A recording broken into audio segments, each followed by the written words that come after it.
할렐루야. 이렇게 다시 설교 말씀을 전하게 돼서 감사하게 생각합니다. 다시 한번 예수 그리스도의 이름으로 귀한 형제자매님들을 환영합니다. 하나님의 은혜와 사랑이 함께 하시길 바랍니다. 저는 마가복음 12장 18절부터 21절 말씀을 통해서 몸의 부활을 기다리자, 몸의 부활을 기다리자라는 제목으로 함께 말씀을 나누고 싶습니다. 저는 지금 형제 자매님들과 함께 마가복음을 살펴보고 있습니다. 오늘이 19번째 시간입니다. 제자훈련의 관점에서 마가복음을 살펴보고 있습니다. 오늘은 부활에 대해 말하고 싶습니다. 먼저 동기를 부여하고 싶습니다. 부활 생명이란 무엇인가입니다. 미국의 두 명의 부시 대통령이 있습니다. 아버지 조지 부시 대통령 이야기입니다. 그가 부통령 시절에 구소련의 서기장이었던 브레즈네프의 장례식에 미국 대표로 참석한 일화입니다. 장례식은 공산당의 관례대로 진행되었습니다. 온통 검정색과 빨강색 투성이었습니다. 마지막 고인을 위한 경의를 표하는 순서가 되었습니다. 고인의 부인이 나왔습니다. 그녀는 품속에서 백합화 한 송이를 꺼내 관 위에 올려놓았습니다. 백합은 러시아 정교회에서 예수님의 부활을 상징하는 꽃입니다. 그 미망인은 남편의 시신 앞에 무릎을 꿇었습니다. 그 순간 정적이 흘렀습니다. 그녀는 기도를 하고 있었던 것입니다. 이윽고 일어선 그녀는 다 보는 이들 앞에서 가슴에 성호를 긋는 것입니다. 그러자 여기저기에서도 미망인을 따라 가슴에 성호를 긋는 것입니다. 그것은 충격 자체였습니다. 부시 대통령은 나중에 이렇게 고백했습니다. 나는 이 얼어붙은 소련 땅에 기독교 신앙이 완전히 죽은 줄만 알았다. 그런데 이 순간 부활 신앙이 부활하고 있었다. 그로부터 얼마 지나지 않아 구소련이 무너지고 철의 장막에 빗장이 열리는 것을 우리는 잘 알고 있습니다. 결코 꺼질 수 없는 불, 그것은 바로 부활의 불입니다. 요한복음 10장 10절을 보면 예수님께서 왜 이 땅에 오셨는지 그 목적이 잘 나와 있습니다. 요한복음 10장 10절입니다. 도둑이 오는 것은 도둑질하고 죽이고 멸망시키려는 것뿐이요 내가 온 것은 양으로 생명을 얻게 하고 더 풍성히 얻게 하려는 것이라. 예수님께서 오신 목적은 두 가지입니다. 첫 번째는 우리에게 생명을 주시기 위함이고 또 풍성함을 주시기 위함입니다. 그러면 도대체 여기서 말하는 생명은 무엇입니까? 우리가 죽었다는 말입니까? 살아있는데 왜 예수님께서는 우리에게 생명을 주신다고 하십니까? 여기서 말하는 생명은 영적인 생명이기 때문에 그렇습니다. 오직 예수님 안에만 있는 하나님께서 주신 하늘에 속한 생명입니다. 그럼 이 영적인 생명이 무엇입니까? 우리는 죄로 인해 죽은 존재가 되었습니다. 여기서의 죽음은 영혼의 죽음입니다. 그것은 하나님과의 관계가 끊어졌다는 의미입니다. 인간은 태어나면서부터 자기 자신의 한정된 자원에 갇혀 있습니다.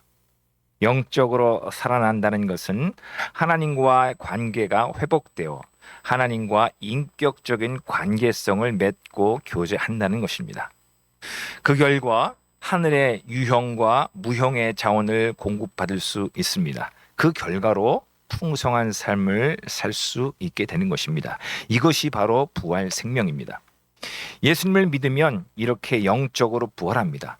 영적으로 부활한 자는 이제 몸의 부활도 기대할 수 있다는 것입니다.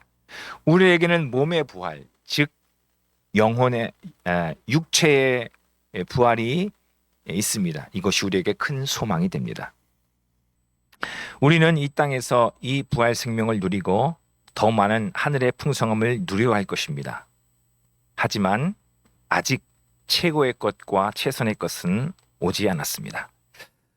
저는 또 본문의 배경을 잠깐 살펴보고 싶습니다. 예수님께서 예루살렘에 입성하신 후에 성전을 청결하게 하셨습니다. 예수님께서는 종교 지도자들과 논쟁을 통해서 자신이 누구신지를 보여주셨습니다. 이스라엘의 종교 지도자들은 두 부류로 나눕니다. 바리새인들과 사두개인들입니다. 이들은 서로 적대 관계에 있습니다. 그런데 예수님께 대해서는 위협을 느꼈기 때문에 그들은 서로 예수님을 제거하는 데에는 동의합니다. 먼저 바리새인들이 와서 예수님을 시험합니다. 가이사에게 세금을 바쳐야 되느냐 않느냐로 예수님을 궁지로 몰아가려고 합니다. 만약 예수님께서 내라고 하면 백성들의 원성을 살 것이고 내지 말라고 하면 그 당시의 법을 어기게 되는 것입니다. 하지만 예수님께서 누구십니까? 하늘의 지혜를 가지신 분 아니시겠습니까? 예수님께서는 가이사의 것은 가이사에게, 하나님의 것은 하나님께 드리라 하심으로 그 덫을 빠져나오셨습니다. 이제 또 한 번 사두개인의 시험에 직면하시는 것입니다. 바리새인들은 예수님을 시험했지만 그 이면에는 로마 세력과 결탁한 사두개인들에 대한 비난이 감추어져 있었습니다. 사두개인들은 이런 바리새인들의 의도를 알고 있었습니다. 이번에는 그들이 바리새인이 믿고 있는 부활에 대한 의문을 제기하면서 예수님을 동시에 시험하고자 하는 것입니다. 우리가 여기서 알아야 될 것이 있습니다. 그것은 예수님의 관심은 제자들에게 있다는 것입니다. 본문은 겉으로는 사두개인들의 질문에 대한 예수님께서 대답하시는 형식으로 나와 있지만 예수님의 관심은 제자들에게 있습니다. 예수님께서는 제자들을 실제로 가르치고 계시는 것입니다. 왜냐하면 이 제자들은 예수님께서 이루신 부활의 생명을 온 세상에 전달해야 될 사람들이기 때문에 그렇습니다. 그리고 더 나아가서 이 말씀은 제자들에게만 주시는 말씀이 아니라 오늘 사는 우리에게 주시는 말씀입니다. 말씀을 또 잘 끝까지 들어주시라고 믿습니다. 첫 번째 대지입니다. 제가 부활에 대해서 첫 번째로 나누고 싶은 것은 이것입니다. 첫 번째 대지입니다. 믿는 자들 앞에는 몸의 부활이 있다는 것입니다. 거듭난 자들에게는 영광스러운 몸의 부활이 예비되어 있다는 것입니다. 첫 번째 소지입니다. 사두개인들은 몸의 부활을 부인했다는 것입니다. 사두개인들은 누구입니까? 우리 18절 말씀을 또 한번 제가 읽도록 하겠습니다. 숫자에 유의해 주시면 좋겠습니다. 부활이 없다 하는 사두개인들이 예수께 와서 물어 이르되 어느 날 사두개인들이 예수님을 찾아옵니다. 그 의도가 불손합니다. 예수님께 대해 궁금하고 그분에 대해 알아보기 원해서 온 것이 아니라 예수님을 시험에 빠뜨리고 함정을 파기 위해 찾아온 것이기 때문에 그렇습니다. 도대체 사두개인들은 누구입니까? 그들이 가진 세 가지 특징을 살펴보기 원합니다. 그들이 가진 첫 번째 특징은 그들은 영적인 존재를 믿지 않고 있었다는 것입니다. 본문은 이들이 부활을 믿지 않는다고 얘기를 하고 있습니다. 그들은 부활뿐만 아니라 영적인 세계 자체를 아예 믿고 있지 않았습니다. 천사와 마귀의 존재, 그리고 천국과 지옥도 물론 믿고 있지 않았습니다. 그들은 의인은 이 땅에서 복을 받고 악인은 이 땅에서 벌을 받고 죽으면 다 끝난다고 생각했습니다. 이들에 대해 사도행전을 쓴 누가는 그들이 어떤 자인지 잘 보여줍니다. 사도행전 23장 8절입니다. 사도행전 23장 8절을 또 제가 읽도록 하겠습니다. 이는 사두개인들은 부활도 없고 천사도 없고 영도 없다 하고 바리새인들은 다 있다 함이라. 이 사두개인들은 아마 현대 세속적인 그리스도인들의 모습을 잘 보여주는 사람들이라고 생각합니다. 사두개인들의 두 번째 특징은 그들은 구약 성경 가운데 오직 모세가 쓴 5권의 책만 성경으로 받아들이고 있다는 것입니다. 창세기, 출애굽기, 레위기, 민수기, 신명기 이것이 모세가 쓴 5권의 책인데 이들은 이 5권의 책만 정경으로 받아들이고 있었습니다. 나머지 선지서나 시가서 등은 하나님의 말씀으로 받아들이고 있지 않았습니다. 이들은 성경에 대해서 대단히 문외한 사람들이었습니다. 사두개인들의 세 번째 특징은 그들이 하나님을 믿기는 하지만 그 능력을 제한하고 있다는 것입니다. 그들은 하나님을 이 세상과 동떨어 있는 신으로 알고 있었습니다. 이 땅의 일에 간섭하지도 않고 저 멀리 그저 구름 뒤에서 고고하게 세상과 나몰래라 하고 지내는 존재 정도로 알고 있었습니다.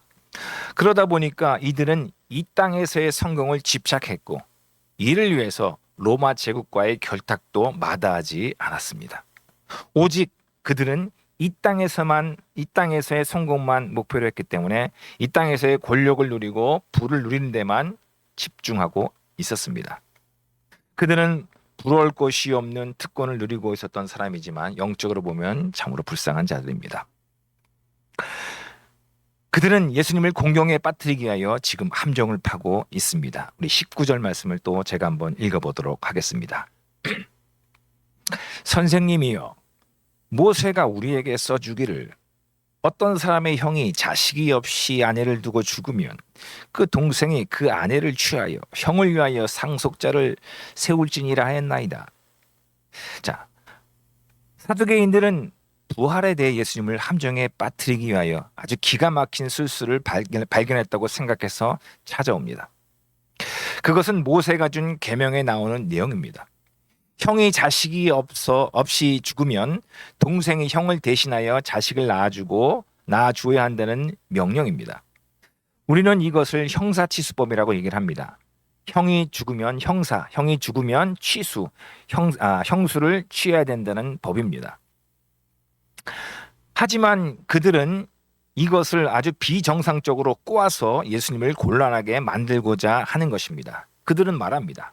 어느 날 집안에 7 형제가 있었는데 첫째 형이 자식이 없이 죽어서 둘째가 취했는데 둘째도 자식 없이 죽고 그래서 7째까지 차례로 형수를 취했는데 자식이 없이 모두 다 죽었는데 그러면 부활의 때 그 형수는 누구의 아내가 될 것이라는 질문이었습니다. 참으로 말도 안 되는 궤변을 늘어놓고 있는 것입니다. 자, 우리가 여기서 알아야 될 것이 있습니다. 그것은 뭐냐면 모세가 왜 그때 이런 명령을 내렸는지 그 의도를 알아야 한다는 것입니다. 첫 번째 의도는 장자권의 계승에 있습니다. 즉 형수를 취한다는 것은 장자가 되었다는 의미를 내포하고 있는 것입니다. 또 하나의 중요한 의도가 있는데 그것은 사회 보장 차원에서 그렇게 한 것입니다. 그 당시에는 여성은 직업이 없었기 때문에 그들의 생계를 책임지기 위해서 그렇게 한 것입니다. 하지만 사두개인들은 겉으로 드러난 그런 사실만 가지고 인간적인 생각으로 그 내용을 변질시킨 것입니다. 말씀에 감추어진 의도는 생각하지 않고 자기들 멋대로 그 내용들을 해석한 것입니다. 묵상해 보기를 원합니다. 21세기를 사는 우리들도 고개를 조금만 돌려 주변을 살펴보면 여기저기에 이런 현대판 사두개인들이 있다는 것을 발견할 수 있습니다. 이들은 교회를 다니고 헌금을 드리며 예배도 드리기도 합니다. 하지만 이들의 관심은 오직 이 땅에만 있습니다. 이 땅에서의 입신양명, 출세에만 관심을 둡니다. 오직 먹고 사는 데만 집중합니다. 어떤 음식을 먹을까? 무엇을 입고 다닐까? 어떻게 놀까? 오직 이 세상에서의 행복과 만족만 추구하고 있습니다. 어느 대학교에 가야 되나? 어떻게 돈을 벌까? 주식과 부동산, 재테크에만 돈 되는 것에만 온통 신경을 쓰고 정말 소중한 것은 뒷전에 밀려갑니다.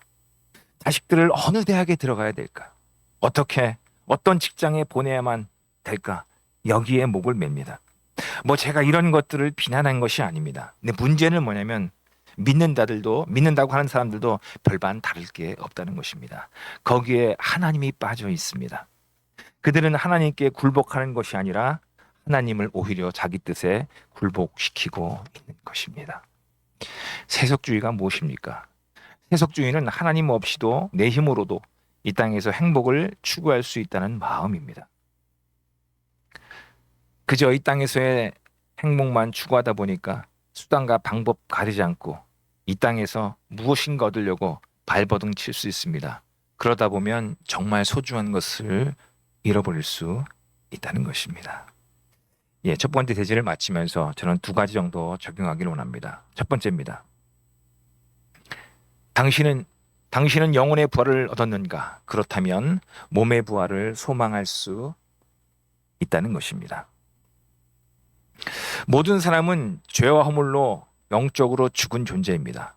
여기서 다시 살아나야 합니다. 성경은 그것을 말하고 있습니다. 거듭나야 합니다. 예수님을 자신의 구세주와 주님으로 영접한다면 예수님 안에 있는 부활 생명을 얻을 수 있습니다. 영적으로 부활하여 새로운 생명을 얻은 자는 이제 죽음 이후에 몸의 부활도 기대할 수 있다는 것입니다. 자, 자기 자신의 현재의 변화된 삶이야말로 내가 언젠가 영광스러운 몸의 부활을 얻게 된다는 가장 강력한 증거가 될 것입니다. 우리는 거듭나기 위하여 예수님의 부활의 생명을 받아들여야 합니다. 하지만 내가 어떤 존재인지를 알아야지만 이런 믿음의 결단을 내릴 수 있습니다. 언젠가 분명한 이런 믿음의 결단을 내리기를 바랍니다. 두 번째입니다. 영원히 부활한 자는 지금 성령님의 인도하심을 받아야 한다는 것입니다. 몸의 부활을 기대하는 자는 이 땅에서 거기에 걸맞게 살아야 한다는 것입니다. 이 세상에서 잘 나가고 잘 되는 것 같은 사람을 너무 부러워하지 말기를 바랍니다. 이 세상에서의 삶이 전부가 아니기 때문에 그렇습니다. 그 너머를 볼 수 있어야 합니다. 하루살이에게는 내일이 없습니다. 하루살이에게 내일을 말한다면 어리석을 것입니다. 부활이 없는 자들이 바로 이와 같습니다. 영혼에 비하면 이 세상에서의 100년간의 삶은 하루살이의 하루와도 같을 것입니다. 우리에게는 이 세상만 아니라 영원한 하나님의 나라가 약속되어 있습니다. 요한계시록 말씀입니다. 요한계시록 22장 5절 말씀입니다. 또 제가 읽도록 하겠습니다. 다시 밤이 없겠고 등불과 햇빛이 쓸데없으니 이는 주 하나님이 그들에게 빛이심이라. 그들이 세세토록 왕노릇 하리로다. 우리에게는 이런 놀라운 소망이 있습니다. 이런 영원한 관점에서 지금 내게 주어진 상황이나 환경을 바라볼 수 있어야 한다는 것입니다. 하나님께서 우리의 어둠을 영원토록 비추실 것입니다. 그렇기 때문에 이러한 소망을 갖고 있는 자들은 민감하게 이 땅에서 성령님의 인도하심을 받는 삶을 살아야 할 것입니다. 성화의 삶, 예수님 닮는 삶을 살아야 할 것입니다. 예, 저는 믿는 자들 앞에는 몸의 부활이, 영광스러운 몸의 부활이 있다는 것을 나누었습니다. 이제 두 번째 대지입니다. 몸의 부활을 부인하는 자들이 있다는 것입니다. 사람들이 몸의 부활을 부인하는 이유입니다. 성경에 대한 무지와 하나님의 능력에 대한 무지가 부활의 신앙을 갖지 못하게 방해한다는 것입니다. 첫 번째 소지입니다. 성경에 대한 무지가 부활을 부인하게 한다는 것입니다. 하나님의 말씀에 대한 무지함이 진리를 보지 못하게 한다는 것입니다. 우리 24절 말씀을 또 한번 제가 읽도록 하겠습니다. 예수께서 이르시되 너희가 성경도 하나님의 능력도 알지 못함으로 오해함이 아니냐. 사두개인들의 어리석음은 성경에 대한 무지함에서 나온 것입니다. 그들은 모세오경만 받아들였고 나머지 구약 성경은 받아들이지 않았습니다. 무지합니다. 이것이 그들이 부활에 대한 어리석은 태도를 가져오게 된 이유입니다. 그들은 모세오경도 겉으로만 읽었지 실제로는 그 속에 감추어진 의미에 대해서는 진지한 고민이나 연구나 묵상을 하지 않았습니다. 예수님께서는 그들의 잘못된 의견을 반박하십니다. 예수님께서는 그들이 믿고 있었던 모세오경 중에 두 번째 책인 출애굽기에 나오는 말씀을 인용함으로 그들을 깨우쳐 주십니다. 출애굽기 3장 6절을 인용한 내용입니다. 26절 말씀입니다. 또 제가 읽도록 하겠습니다. 죽은 자가 살아난다는 것을 말할진대 너희가 모세의 책 중 가시나무 딸기에 관한 글에 하나님께서 모세에게 이르시되 나는 아브라함의 하나님이요 이삭의 하나님이요 야곱의 하나님으로 하신 말씀을 읽어보지 못하였느냐. 하나님께서는 모세에게 자신을 나타나실 때 자신을 아브라함의 하나님, 이삭의 하나님, 야곱의 하나님으로 나타나십니다. 그런데 이 세 명의 족장들은 모세가 태어나기 훨씬 오래전에 죽은 자들이었습니다. 그러면 하나님께서는 모세에게 죽은 자들의 하나님으로 나타냈을 텐데 그렇지 않습니다. 하나님은 살아있는 자들의 하나님이라고 자신을 나타내십니다.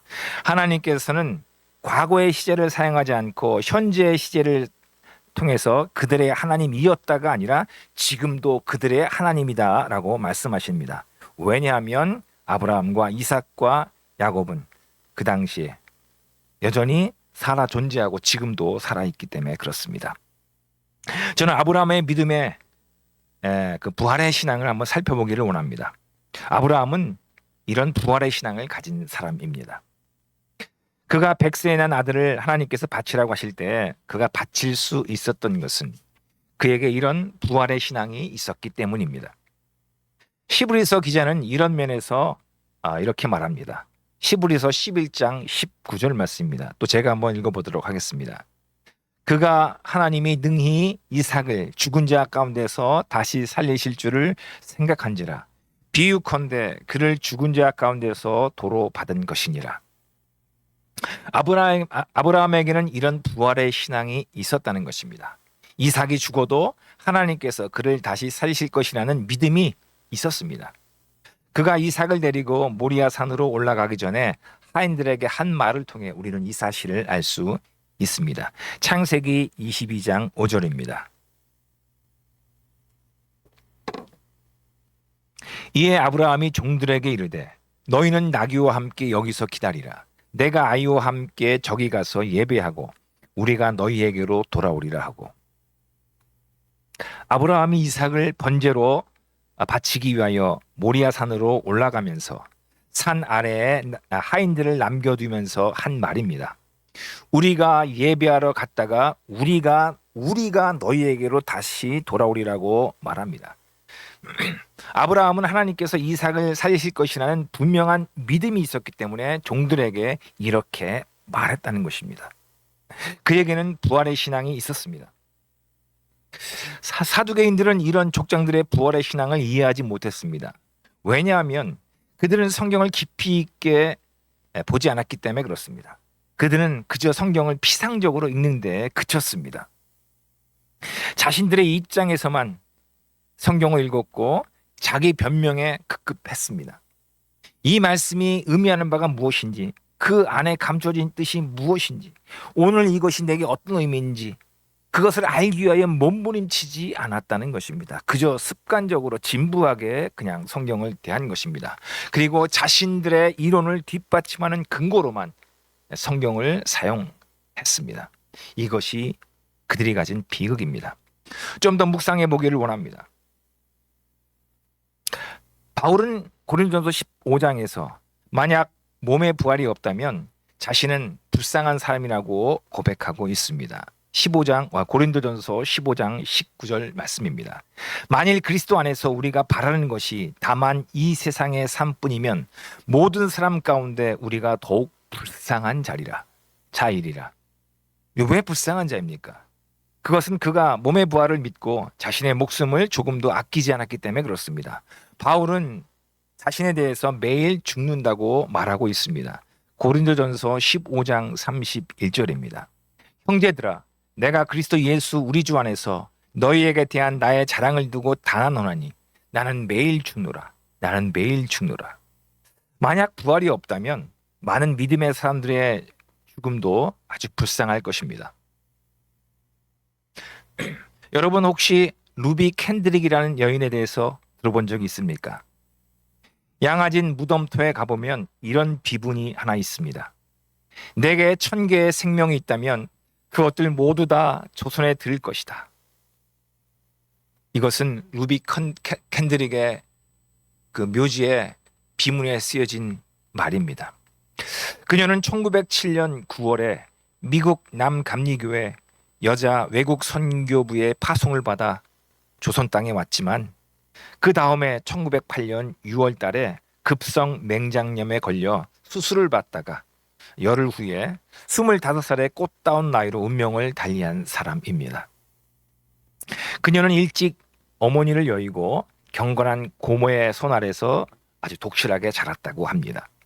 그녀는 8살에 기록에 의하면 8살에 예수님을 만나 회심했고 어느 부흥 나중에 좀 더 자라서 어느 부흥에서 선교사로 부름을 받았다고 합니다. 부름을 받았다고 합니다.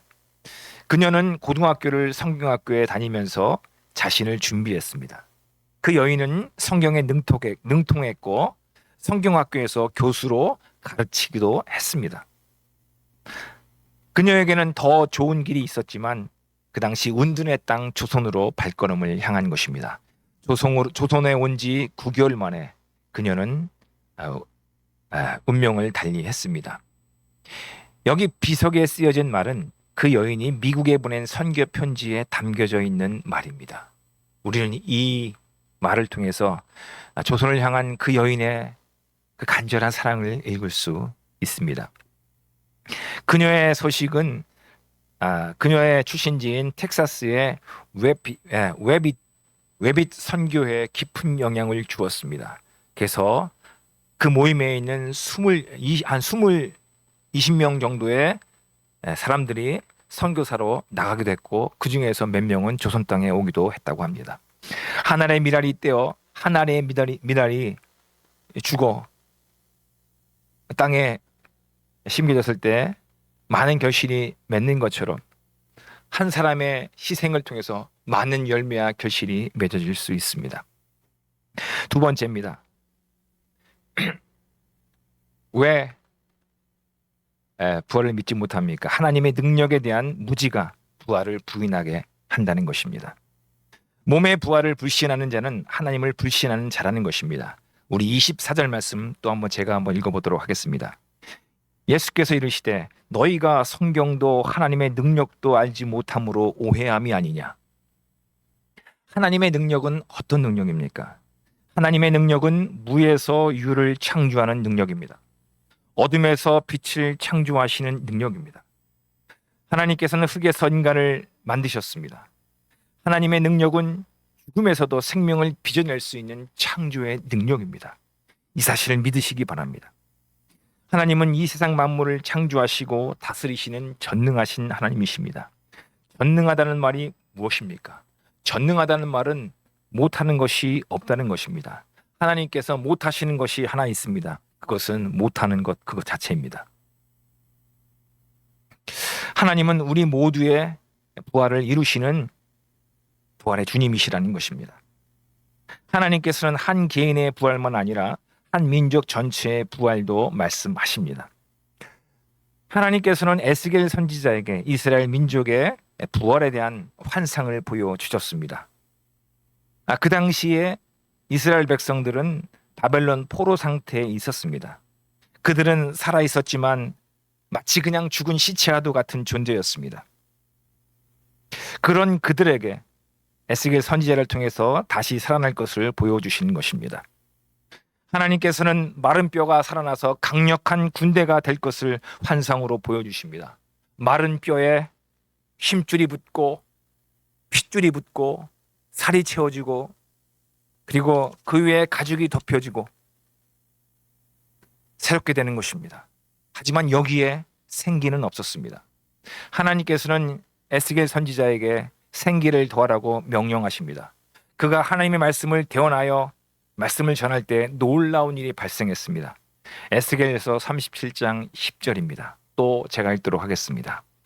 이에 내가 그 명령대로 대언하였더니 생기가 그들에게 들어가매 그들이 곧 살아나서 일어나 서는데 극히 큰 군대더라.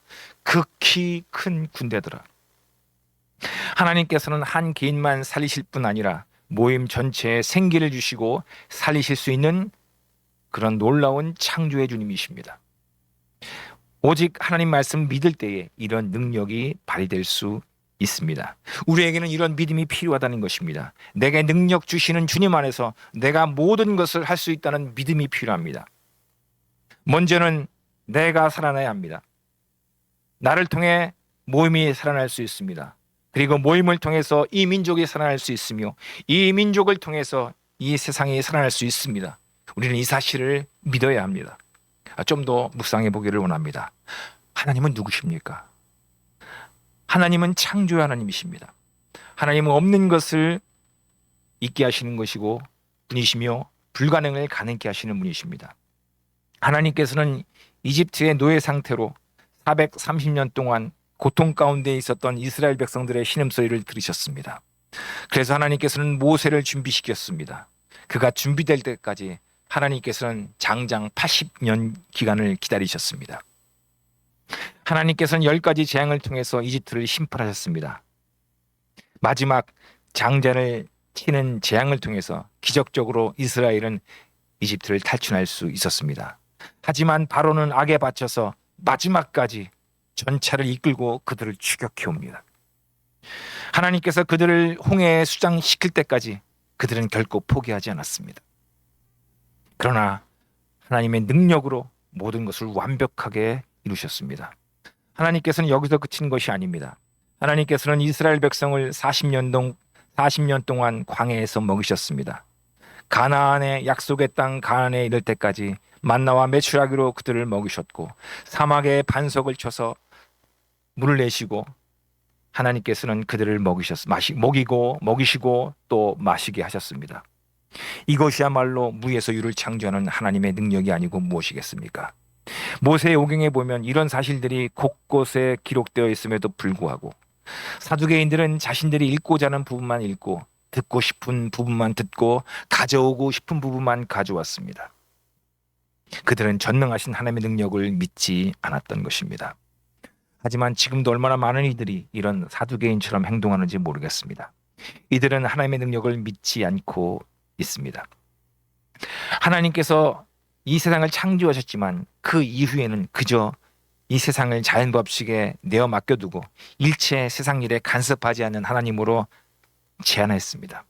그렇게 생각하는 이들이 있습니다. 그들이 그렇게 생각하는 이유는 이 세상이 그렇게 죄악의 판을 치는데 악인의 심판이 단번에 이루어지지 않고 있는 것을 보면서 그렇게 생각합니다. 왜 선한 사람이 고통을 당하고 악한 사람이 잘 되느냐라고 하면서 하나님을 그렇게 몰아가는 것입니다. 아닙니다. 결코 그렇지 않습니다. 하나님께서 능력이 없으셔서 그렇게 하는 것이 아닙니다. 하나님께서는 끝까지 한 사람이라도 참고 견디고 기다리시는 것입니다. 그 한 사람이 돌아오기를 원하시기 때문에 하나님께서는 그런 오해에도 불구하고 또 참고 기다리시는 것입니다. 이제 두 번째 대지를 마치고 또 두 가지 정도 적용하기를 원합니다. 첫 번째입니다.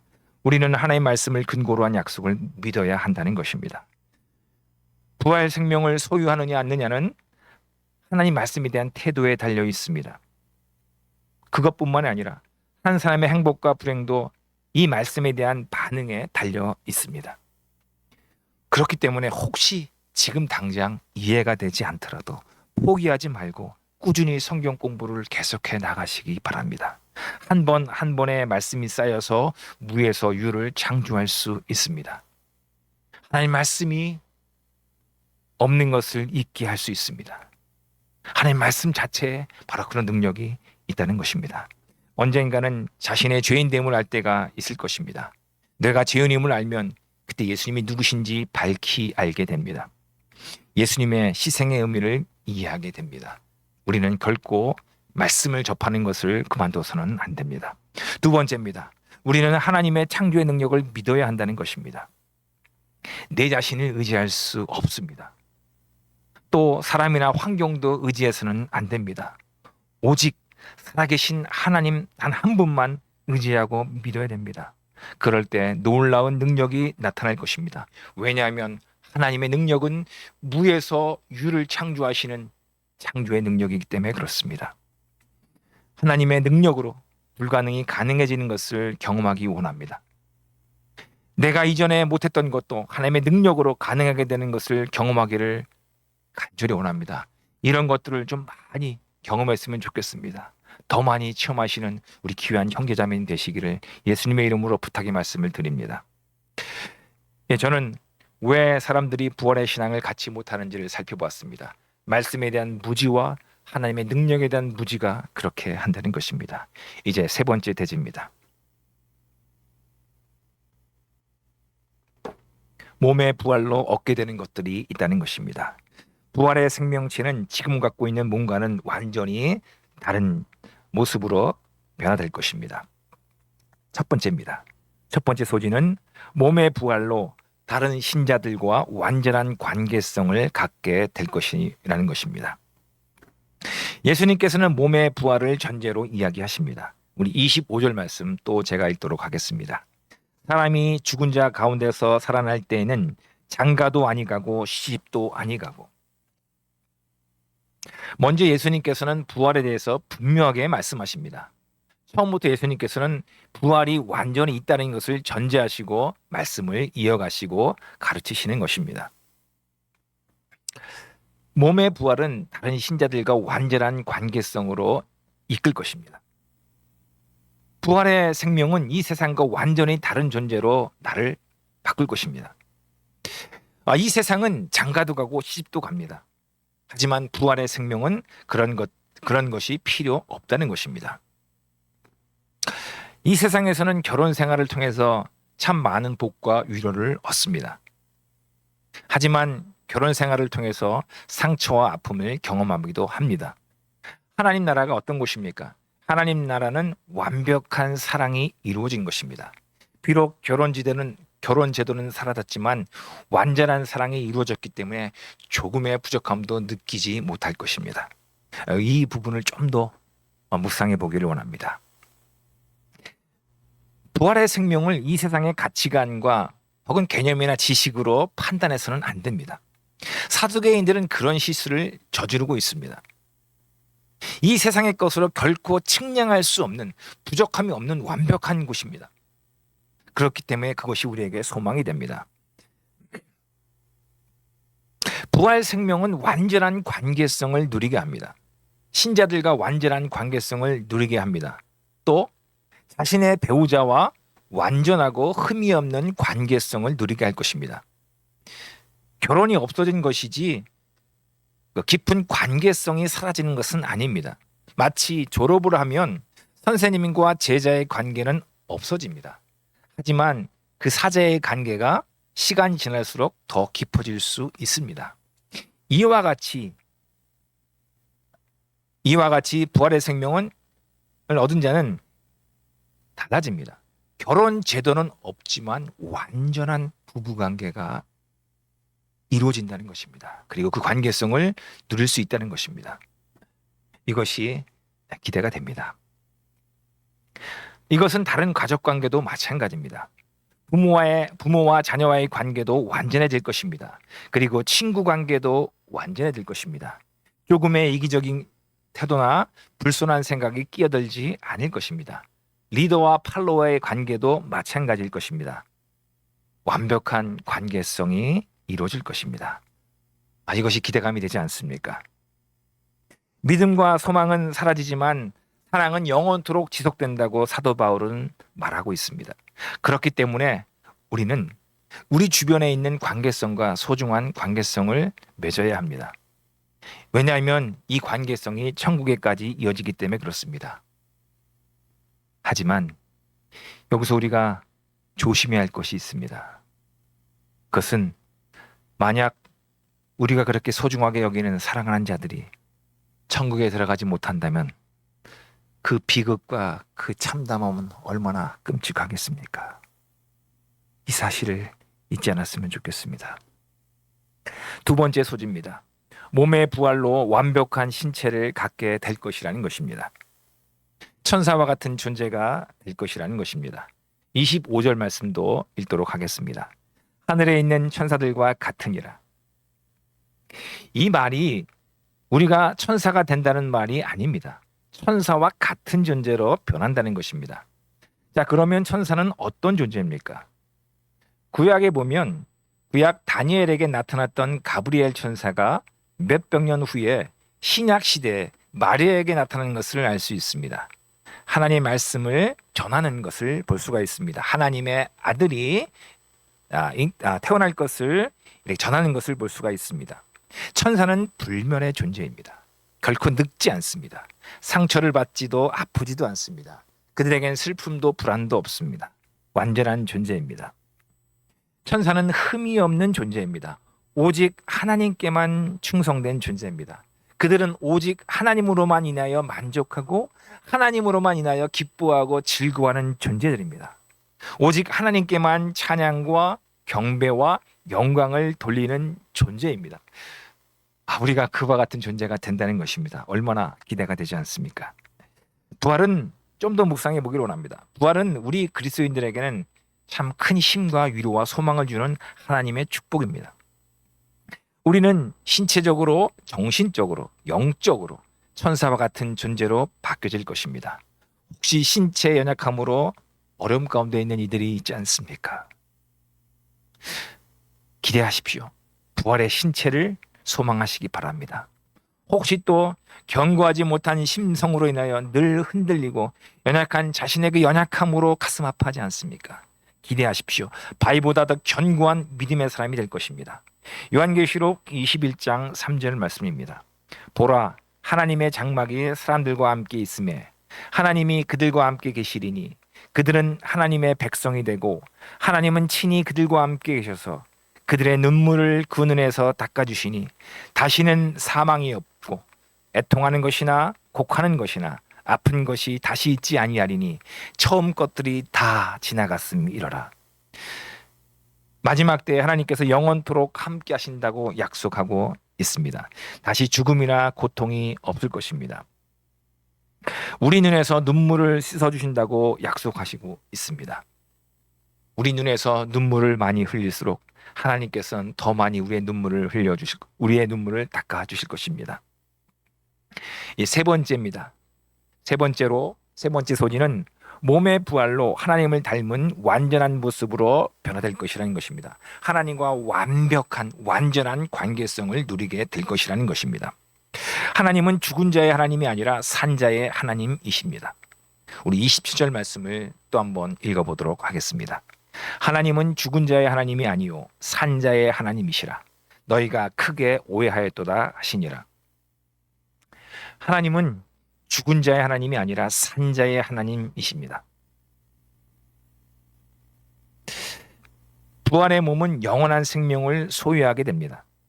자, 영원한 생명을 소유하면서 그 영원한 생명으로 도대체 무엇을 하겠습니까? 여기에 좋은 단초를 제공하는 하나님 말씀이 있습니다.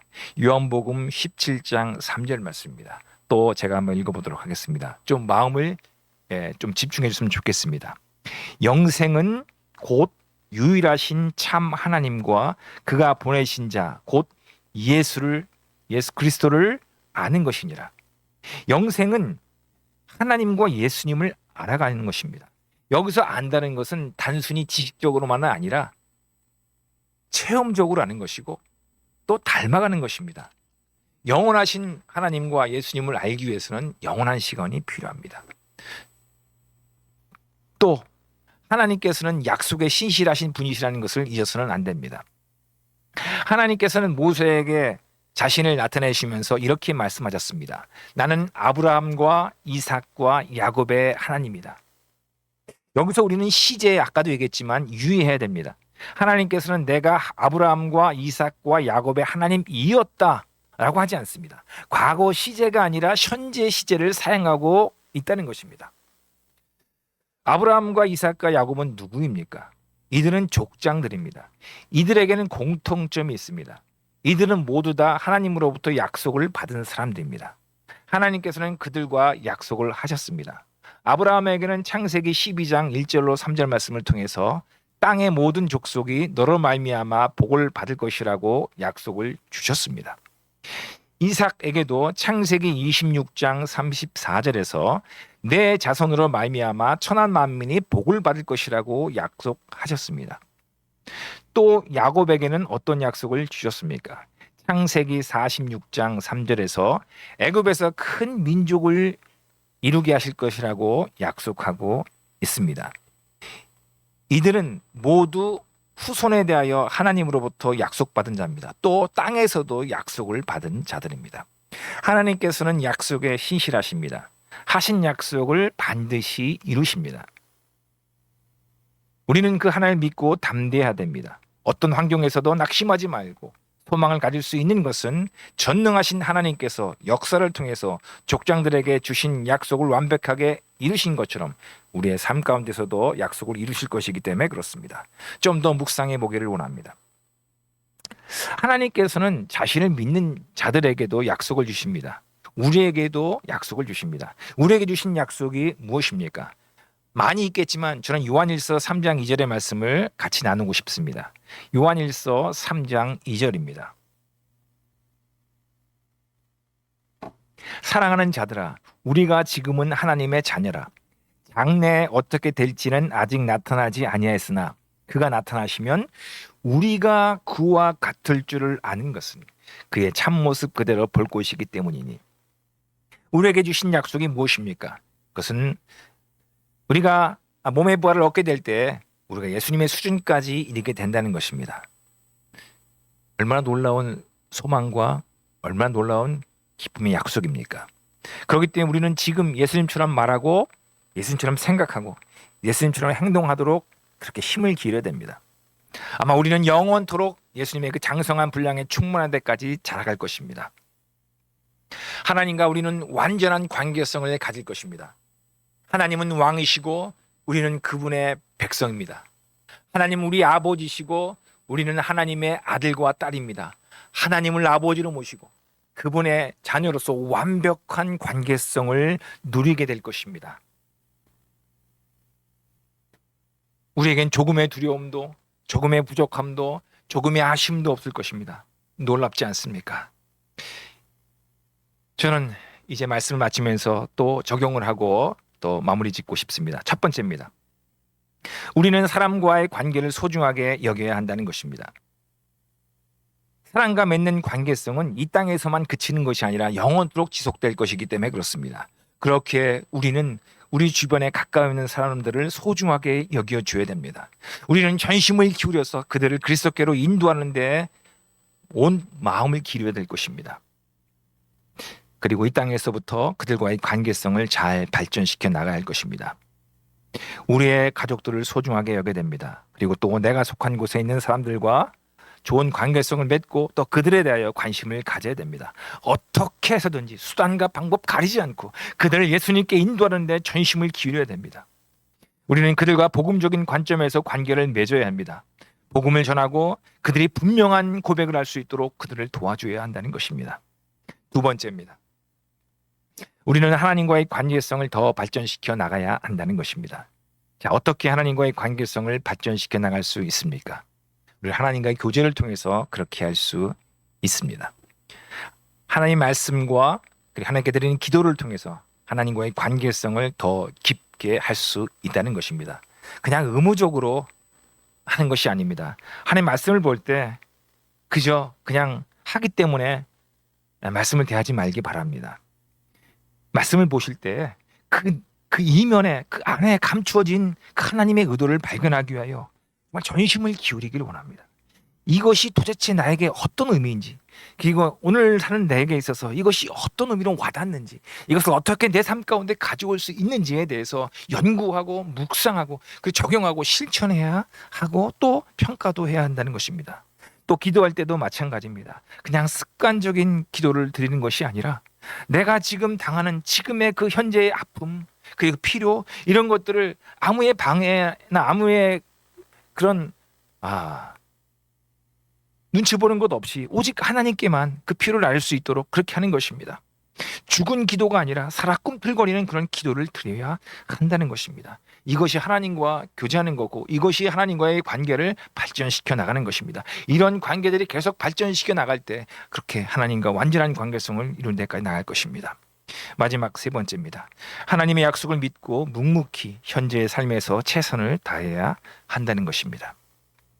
하나님은 영원한 현재성입니다. 과거는 지나갔습니다. 미래는 아직 오지 않았습니다. 우리에게는 현재가 있습니다. 지금 잘 보내는 것입니다. 우리는 과거에 대해서 올바른 태도를 보여야 됩니다. 과거에 대해 후회하지 말고 과거를 통해서 배우는 것입니다. 과거에 실패나 잘못이 있다면 그것을 통해서 오늘을 배우는 것입니다. 또 내일을 소망하는 것입니다. 내일의 일에 대해서 염려하거나 불안해하는 것이 아닙니다. 하나님께서 가장 선하신 주권으로 인도하신 것을 믿고 내일을 기대하는 것입니다. 그리고 중요한 것은 오늘 하루를 살아가는 것입니다. 하나님의 약속을 믿고 하나님과 나와 함께 하신 것을 믿고 오늘 지금 내게 주어진 그곳에서 전심을 기울이는 것입니다. 우리에게는 영원한 현재성만 있다는 사실을 잊지 말기 바랍니다. 인내하시면서 지금 내게 주어진 그곳에서 준비하시기 바랍니다. 부활의 신앙은 지금 내가 있는 곳에서 그저 손을 놓고 그냥 아무것도 안 하는 것이 아닙니다. 하나님께서 인도하실 것을 믿고 내게 지금 주어진 그곳에서 성실하게 주님과 동행하고 땀을 흘리며 내게 주어진 환경에서 손을 놓지 않고 전심으로 주님을 신뢰하면서 지금을 전심으로 사는 것, 이것이 부활의 신앙입니다. 저는 이러한 귀한 부활의 신앙을 갖는 귀한 형제님과 자매님과 제가 되기를 예수님의 이름으로 다시 한번 부탁의 말씀을 드립니다. 이제 말씀을 맺도록 하겠습니다. 적지 않은 시간 이렇게 다시 한번 말씀을 들어주셔서 감사드립니다. 이제 말씀을 맺도록 하겠습니다. 3가지 얘기를 했습니다. 믿는 자들 앞에서는, 믿는 자들에게는 영광스러운 몸의 부활이 있다는 것입니다. 몸의 부활을 믿지 못하는 자들이 있습니다. 그들은 2가지 때문에 믿지 못합니다. 말씀에 대한 무지와 하나님의 능력에 대한 무지가 그렇게 합니다. 영광스러운 몸의 부활로 우리는 달라질 것입니다. 우리는 다른 신자들과 완벽한 관계성을 맺게 될 것입니다. 그리고 자기 자신에 대해서도 완벽한 관계, 나 자신이 완전해질 것입니다. 그리고 마지막으로 하나님과 완벽한 완전한 관계성을 갖게 될 것입니다. 하나님은 우리의 왕이시고 우리는 하나님의 백성이 될 것이고, 하나님은 나의 아버지가 되시고 나는 하나님의 아들과 딸이 될 것입니다. 이런 놀라운 복과 은혜를 다 같이 누리시는 귀한 형제자매님 되시기를 예수님의 이름으로 다시 한번 축원의 말씀을 드립니다. 아멘. 우리 시간 다 같이 또 드려진 말씀을 위해서 기도하도록 하겠습니다. 이 말씀이 우리에게 큰 축복이 되기를 원합니다. 다 같이 한번 기도하시겠습니다. 사랑하는 주님, 감사합니다. 오늘 이 부활의 신앙에 대해서 우리의 또 영광스러운 몸의 부활을 기대할 수 있도록 귀한 말씀을 주셔서 감사를 드립니다. 주님, 우리가 얼마나 큰 은혜를 받았는지를 알게 도와주시기를 원합니다. 우리는 과거를 통해서 배우고 미래를 소망하며 그것들을 근거로 지금 현재 주어진 삶 가운데서 하나님께서 주신 사명을 잘 감당하는 우리가 되게 도와주시기를 원합니다. 하나님을 신뢰하게 도와주십시오. 하나님의 뜻을 이루는 귀한 한 사람 한 사람이 되고 우리 UDC 모임을 통해서 하나님의 선하신 뜻이 이루어질 수 있도록 주님께서 함께 해주시기를 원하옵고, 우리 사랑하는 형제자매들을 지켜주시고 인도해 주십시오. 감사하옵고 예수님의 이름으로 기도드렸습니다. 아멘. 감사합니다.